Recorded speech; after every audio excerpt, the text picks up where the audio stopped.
Welcome to Behind the Curtain, Nashville's movers, shakers, and tastemakers. Brought to you by Cord Real Estate, your key to the heart of Nashville. I'm Steve Luther alongside my co-host Van Hoy. Here we peel back the layers of Nashville's vibrant scene, sitting down with the innovators, creators, and leaders who shape our city. From music to business and everything in between, we dive into the journeys that have brought them to where they are today. We're here to uncover the stories behind the success, the passion driving their pursuits, and why they've chosen Nashville as their stage. It's about the people who dream big, push boundaries, and make this city truly unique. So join us as we explore the heart and soul of Nashville through the eyes of those who know it best.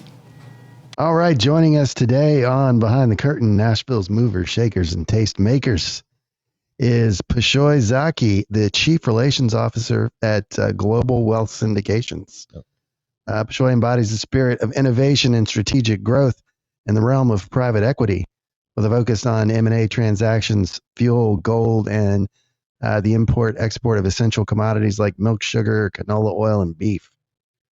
His journey from roles in customer service to leading positions within the financial sector highlights his adaptability and foresight in navigating complex markets. With a keen eye for detail and a deep understanding of global finance dynamics, Pishoy is reshaping the landscape of private equity through Global Wealth Syndications.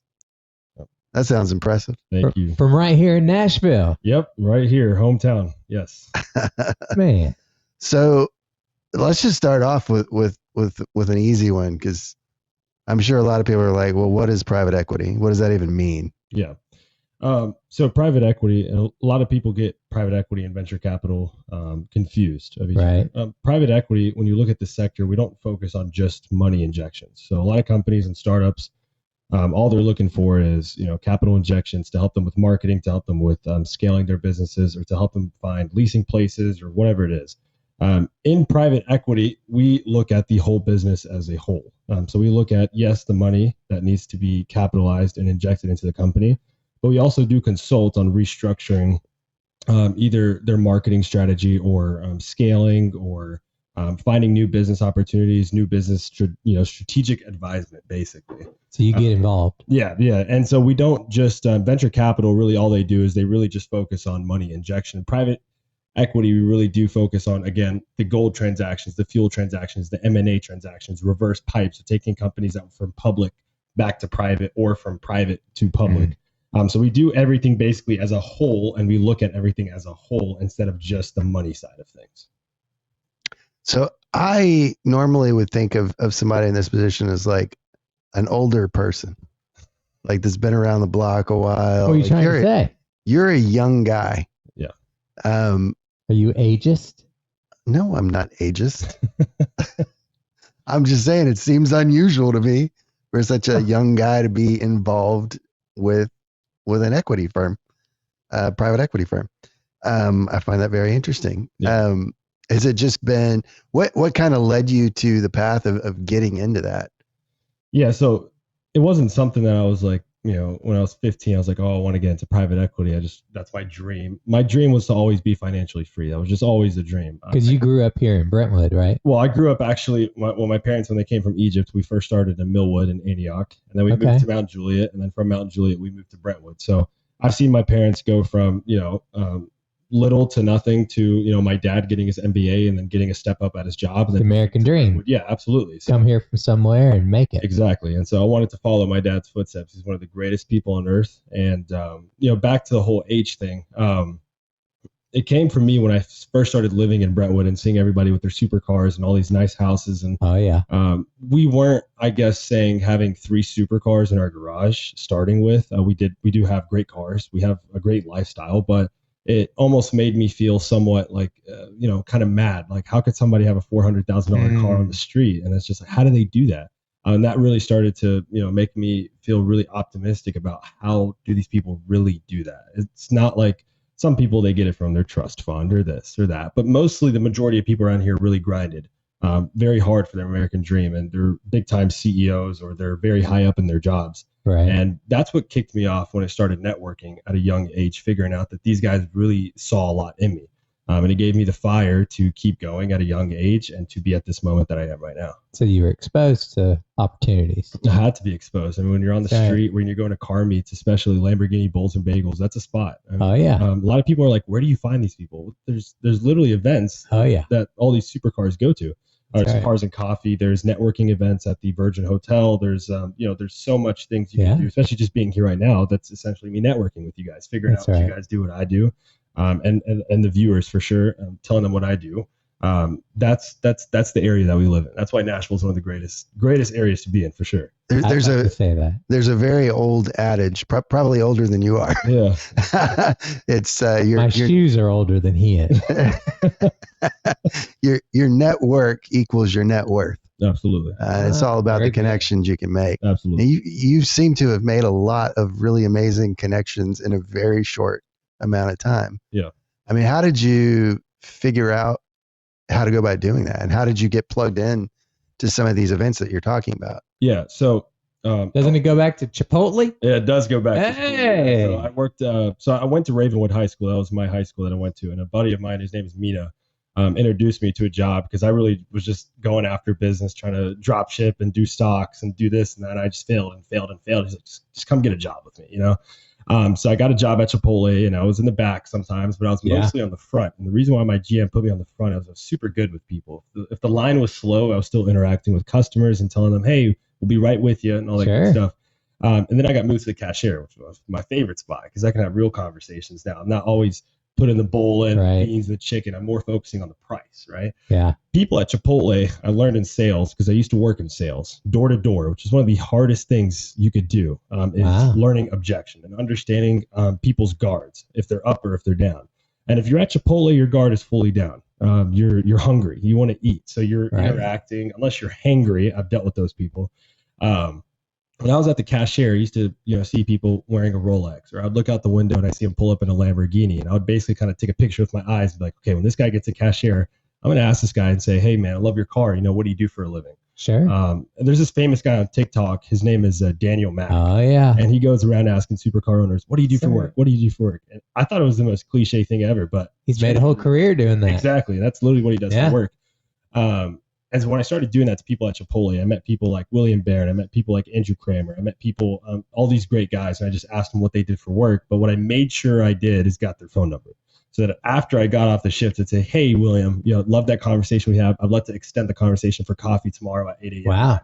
The Well Coffee Shop. How was that received? I mean, if somebody asked me for my phone number when I'm paying for my Yeah. my food, I don't Yeah. know if I would.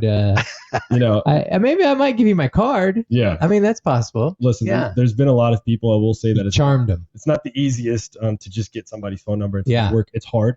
But it's having that sales in you, understanding that first, you at least have to compliment them. You have to tell them, I love that watch. You make them feel like they're home. Make them feel like when people get successful, they love talking about it because it's so hard to get where they are. Well, especially if they worked hard to get there. Exactly. Yeah. I mean, there's certain questions that you can't ask. Like, oh yeah, how much are you worth? Like that's not a Right. question you right off the bat ask. But you want to compliment them. You want them to feel like, or sometimes I hope Chipotle doesn't watch this video. Man, I'd slide him a bag of chips. Make sure we're good.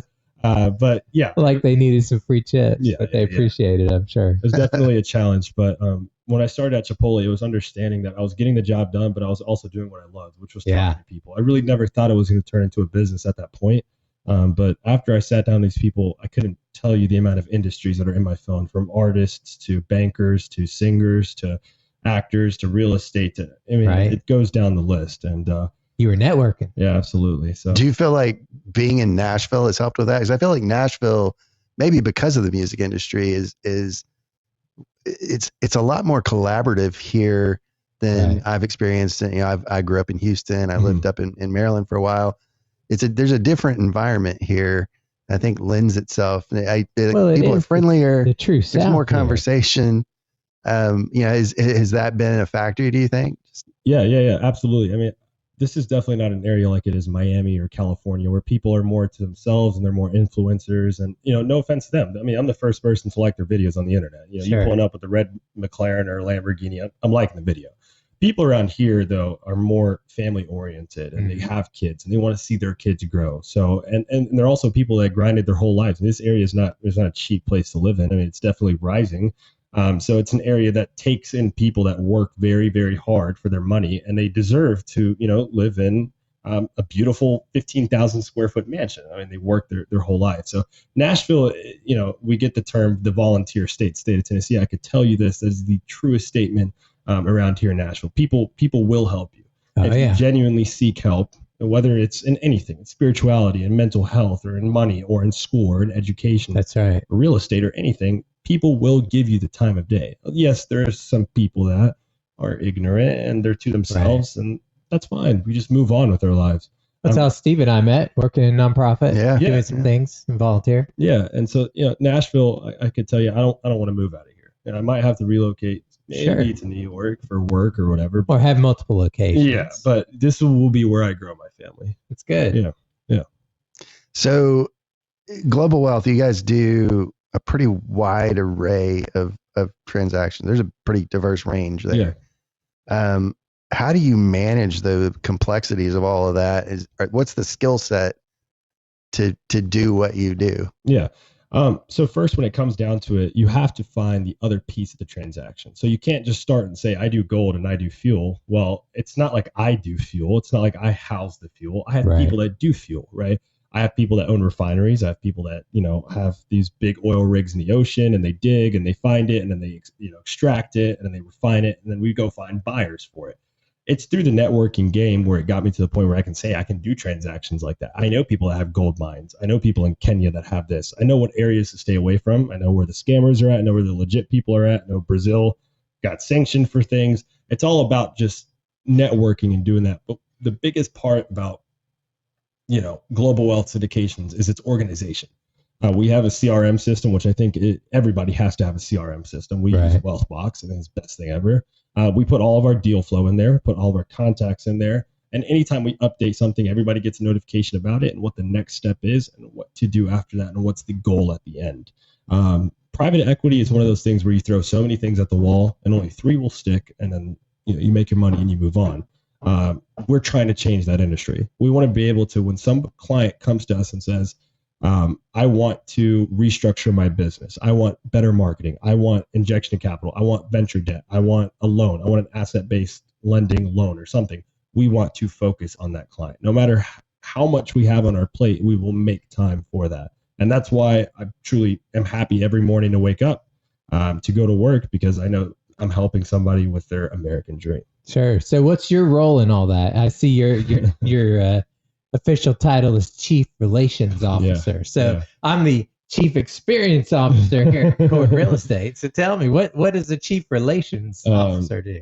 I think when it came down to my business partners, I love relationships. It came back to that whole networking story of me, knowing how to talk to people, knowing that when people put up their money for an investment, it isn't all sunshines and rainbows. We have to take care of that client. And when there's things that are maybe delayed, or when there are things that we need to talk to them about, I'm the guy that calls them. It is a tough position being at 19 to call somebody about an investment or a restructuring of business or venture debt. But I understand people. I've been through the shoes of many people that maybe have lost money, made money, stressing, non-stressing.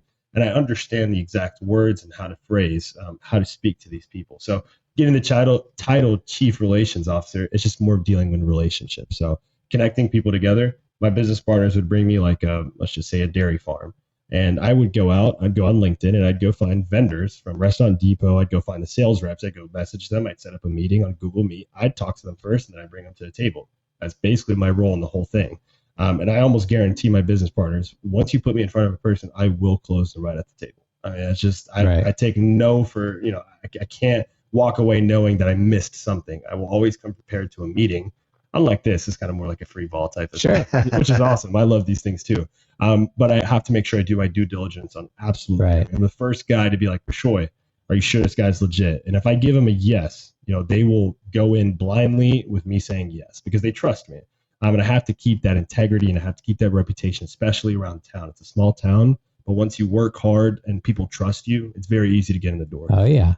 Nashville, they think it's a big city, but it is still a small town. Not until you get to like New York, or you'll get any street there. Yeah. You mentioned restructuring. That's a focus that you guys have, is restructuring businesses.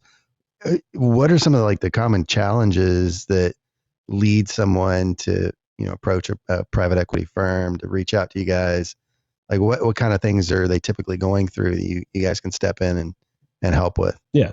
So a lot of people, they don't have, I guess, and it's not to be cocky, but they don't have the skill set to go out and get these many connections. They're just business owners, and they're oriented in their own business, and they only look at themselves, and that's totally They're fine. very focused on their business. Exactly. But when they come to hurdles, like they need help, they need somebody for marketing, they need somebody for consulting, they need debt, or they need to go to an institutional bank. They don't have the outlets to go out and find the best person in marketing. Like, I mean, when you work with somebody, you want to make sure they're quality. It doesn't matter how much they are. It doesn't matter what they look like. It doesn't matter anything. It's quality. In a business, it's like a baby. And I think about it. If you don't feed it right, or if you drop it, it's over. Right. So if I'm watching this at home, what kind of business might I own that I would want to come to you? It could literally be anything. Give me an example. I'm not looking for people No that names, are just like names. no names, no names. Oh. Just like what kind of business? Like if I'm a real estate company, or if I'm I make widgets, or if I own a gas station. I mean, you can have a clothing line. You could have a lawn care business. Yeah. You could be all the way up there. You could be one of the biggest real estate firms that do commercial real estate, skyscrapers. You could be out internationally. It could be anything. So if I'm mowing lawns to building ginormous buildings, I can call you if I want to take my business to the next level. I mean, if you really do, I mean, it all comes down to who can I put in your circle that can help you. Okay. It's not going to be my hand that I put on the business that obviously grows it. You're relating, not building, right? Yeah, no, exactly. Yeah. So I try to connect the right people inside of exactly what they're asking. Yeah. So regardless if it's marketing, for instance, I have a guy right up top of my head, here in Franklin, best marketer ever. He does all this, Gary Ashton stuff. You see all his billboards out here. He just dropped Gary Ashton's name. Whoa. I don't know the guy personally, but I do know. Oh, man, he's got good taste in billboards. I'll tell you that. Yeah. I do know the person that, worked with him. Yeah. So, anyways, it comes down to people's track record. I make sure that whatever I bring to the table is going to be quality. And I'll never come back on. If I put somebody at the table, I can walk away and feel, comfortable, like, okay, this is going to work out. I like it. Yeah. So let's take a different spin on that question. Yeah. A lot of times, entrepreneurs, in order to scale, need to bring in some private money. Right. What are some tips? Like, what are some things that they can do to make themselves more attractive for some of this private money? Yeah. So before I go into, raising capital and private money, so you have to be really careful with, raising capital with the SEC and all this stuff, and FINRA. It has to be regulated. You have to file a Reg D. You have to get a 506B and C. We've done all of our due diligence, because raising capital without a Series 7 is a pain. Okay. You have to make sure that you do it right. So you're legal. Well, yeah, but we're not financial advisors. Again, we're consultants. So we don't handle the money, but we do connect the person to do the transaction. But we got to make sure that we're in compliance, just so I don't misrepresent or missay anything, that people just go out, I can raise $1 million and I'll be okay. You got to be careful. You got to make sure you know what you're doing. So, back to your question, how to be more attractive. To you. To me, I guess to say pitch decks are a big thing in this world. It's the first thing that people see when looking at a business. And when I look at something, I want to see a good pitch deck. A good pitch deck shows that if you did it, that you were organized, and every piece of information was on there, but it wasn't clustered everywhere. That shows me a lot about who you are and who your business is. Anytime you're pitching anything, that pitch deck better be on point, because if it's not, we're not moving on, and we're not going to. So you're not going to help them create the pitch deck. No, you want them to come to you with a good pitch deck already. Well, yeah, no, yeah. Okay. I mean, so if we're going to consult for them, they at least have to be prepared, whether it's exactly what they need, what they're using the money for. If they're using it for this, what guy are you going to, and why I choose my guy over yours, because your guy is charging 100x more than what I'll do. Right. And it's based. It comes back to the point of, you have to make sure that when you're asking for something, you're fully ready, right, of what you're asking. I don't need your business to be $100 million for me to accept it, but we don't accept every single thing that comes into the door. We can deal with any industry, but we've turned down some people that come to us and just like, I want to raise this capital, but I just want to raise it because I think marketing would be good. I mean, you got to let me know really what's really going on. And then he told me, I got this UCC filing, I got this going on, I got that going on, I'm sanctioned on this. I don't want to deal in those troubled waters, right? So definitely being able to be more attractive. One is, having a good, profile on yourself, first of all. When I look up your first and last name, I better not be going to jail or anything like that. There better be no sanctions on your company, no complaints. We'll go through Yelp. We'll go through everything. Make sure everything is clean and correct before we work with you. So, you need to have your nose clean. Absolutely. 100%. So working with things like gold, fuel trades, those kinds of things, you got to stay ahead of market trends. Mm-hmm. I remember recently reading about a bunch of guys getting into trouble with oil when the price of oil was moving so quickly, and right. They were going to have to take delivery of all this oil and never intended to take delivery of it. Yeah. So there were all kinds of issues around it, but how do you keep track of those market trends, and do you have any predictions for us for what we might be seeing down the road? We like predictions. Yeah, oil and gas and gold, for instance. When you look at gold, you look at what the price of it was in 1990 or back then. It's way back then. The old days. I was out of high school, but back way back then. You could see that actually gold has actually been somewhat on a downturn in the last 40 years, if I'm not mistaken. Like it's not one of the best investments to make in gold or in gas or in oil. Right, all these any commodities. I mean, it's all commodities. Like Kevin O'Leary loves commodities. I watch Shark Tank all the time. Why does Mr. Wonderful always come up? Oh, really? In conversations. Yeah, I love Mr. Wonderful. He's Oh, always like, goodness. You're dead to me. And I'm just like, I love it. But anyways, he deals in the commodity space. It's super, super volatile. But when you're dealing with oil and gas, you have to be very, very careful. Or gold. I mean, you got gold coming out of Africa, and you're dealing with the Kenya government, and you're doing this and you're doing that. You got to be very careful. You have to understand who you're working with. In these industries, you have to make sure that you're connected to the right people. And we are direct to a couple of trade desks. So a trade desk is basically where you can have a certain commodity like gold or fuel. And if you want to transact on the two, you can go to a trade desk, which we know some people own a trade desk. So we don't have to do the deal ourselves. We just take them to the desk, and then the desk transacts with them on whatever they do. And the desk transacts with countries, with small companies, with big companies. We know people that work at Shell and BP and all these places. So we make sure that they're quality people. My prediction on oil and gas, I think it's. You don't have to go. I don't even know if I want to step into that, but just based off of what's going on in the world and the seas, for instance, getting it over and talk about troubled waters. Yeah, right. I mean, I don't want to talk too much about it. I just don't know. It gets political and this and that.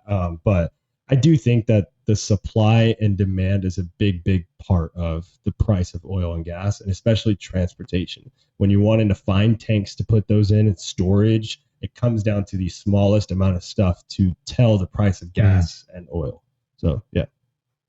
I read the other day that Elon is shifting gears. He's going hydrogen now. No. There's no way.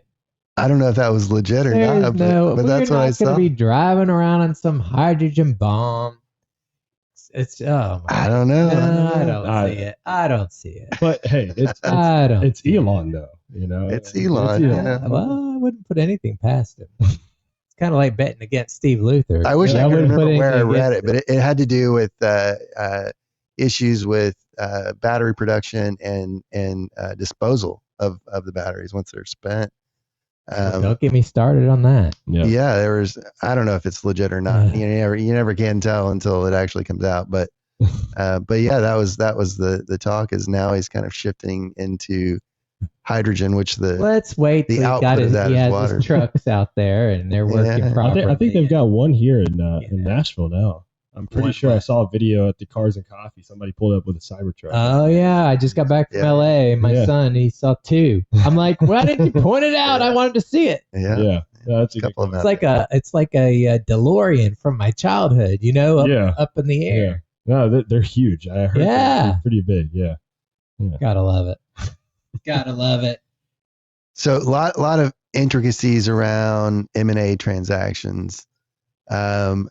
Walk us through like something recently that you've done. Now, obviously, don't give names or protect the innocent, but kind of walk us through like a deal you've done recently that sort of exemplifies what global syndication is about. Yeah. So I wish I could Start speak. Global Wealth. Yeah. I wish I could speak more on M&A transactions. None of them have purely closed yet, so I'm not. Okay. I can't really. If it hits the media, we're all screwed, because M&A transactions are pretty big transactions, mergers and acquisitions. So I mean, I'd love to talk more about it, but once we get things settled and they're actually closed, you'll probably see it on the media. So yeah. There you go. We are behind the curtain, though. That is what this is about. Movers, shakers, and taste makers. But yeah, that'd be a close camera type of thing. I love it. Yeah. So speaking of taste making, are you in the works to bring anything special to Nashville that we don't have? Oh, that's a big question. Ooh, we're doing that. Listen, yeah, I had to ask. We're trying to see what we can get. Yes. I think in different states. Inquiring minds want to know. Yeah. I mean, in the real estate aspect, it's just still more working on that residential. I do work with William. He's a great guy. It's Providence Builder Group. He's doing his small spec, residential homes. I love his historical. When you say small spec, they're beautiful, beautiful spec. Yeah. Just compared to all these Brentwood, 20,000 square foot. But, big things coming to Nashville. I'm not doing the Oracle thing, but I think that's a big thing. It's coming to Nashville. Hey, I just toured a spec out in LA, up in Calabasas. That's they're planning to charge somewhere between 28 and 30 million for a spec. Oh my goodness. Now that's my kind of spec right there. There was a unique bathroom in the spec. Well, yeah, you could say that. Yeah. It's the largest shower on earth. Oh my goodness. Yeah. But we'll wait and see who ends up buying it. 20 by 30. Yeah, I don't know how much I'm allowed to say. I don't know what they're doing in the shower. Hey, now this is a family program. That's behind the curtain now. That is definitely behind the curtain. Oh my goodness. But yeah, I think other than, physical stuff that's bringing to Nashville, I really want to be able to, let Nashville know that, it's a good area to be in to really start what you really want to start. And people are here, they'd love to help you. And so is me. You can find me on Instagram, LinkedIn, and you reached out to me on LinkedIn. There and it is. Right back out the second you texted.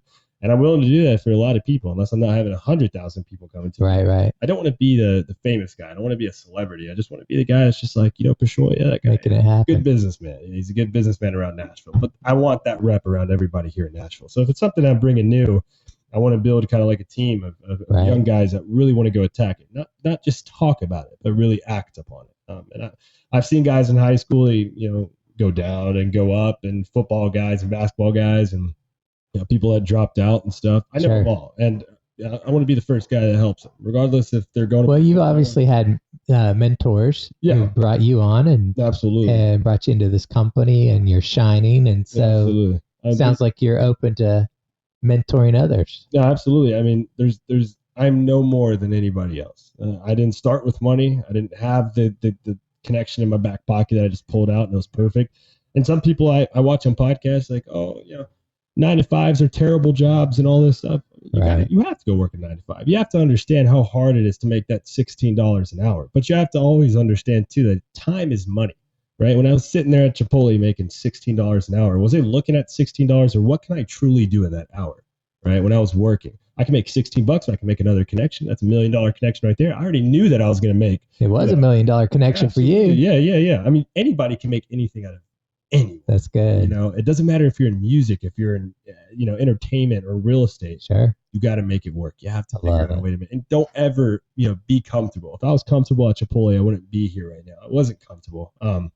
Having rice and beans on your shirt and my back is killing me and all this, I just wasn't comfortable. And some people there, it just feels like they're kind of in this robotic stage of another day of work. You got to get in there, make my money, and then head out. Well, you're out there making it happen. It's impressive. God willing, yeah. Well, it's been a pleasure having you today. If somebody does want to get a hold of you, what's the best way for them to reach out? Yeah, so my Instagram is pishoy.zaki and my LinkedIn is Pishoy Zaki. I probably won't drop my phone number. I don't know where this is going. My thing's blowing up. But yeah, you can definitely reach me on there. And I'd love to work with you and anybody that needs help, mentorship, It doesn't Okay. matter. I don't need to be looked at as just the money businessman. I could, spirituality, relationships, Wow. mentorship. We could have a whole nother program. Hey, yeah, Listen I to love this. I love helping people in any I way. love it. Absolutely. Well, thanks for being here. Well, thanks for having me. Seriously. Absolutely. All right. All right, we'll see you guys next time. Well, that's a wrap on today's episode of Behind the Curtain, Nashville's Movers, Shakers. And taste makers. We hope you've been inspired by the stories of passion, perseverance, and innovation right here in Nashville. A big thank you to our guests for sharing their journeys and to you, our listeners, for joining us. And of course, our gratitude to Accord Real Estate for making this conversation possible. Don't forget to follow or subscribe to our podcast on your favorite platform. Thank us. Yes, you did. Oh, I guess I did. Well, thank us. Okay. Like I was saying. Oh, yeah. Go Don't ahead. forget to follow or subscribe on your favorite platform to catch every episode and hit that notification bell. We've got plenty more fascinating guests lined up, ready to share their insights and inspirations. And we love hearing from you. So reach out to us with your thoughts, questions, or suggestions for who you'd like to hear from next. Until next time, keep chasing your dreams and making your mark in Nashville. Oh, my goodness. Remember, I'm talking to Casey it's the Kasem. people behind the scenes that make the city shine. I love it. Take care. See you behind the curtain.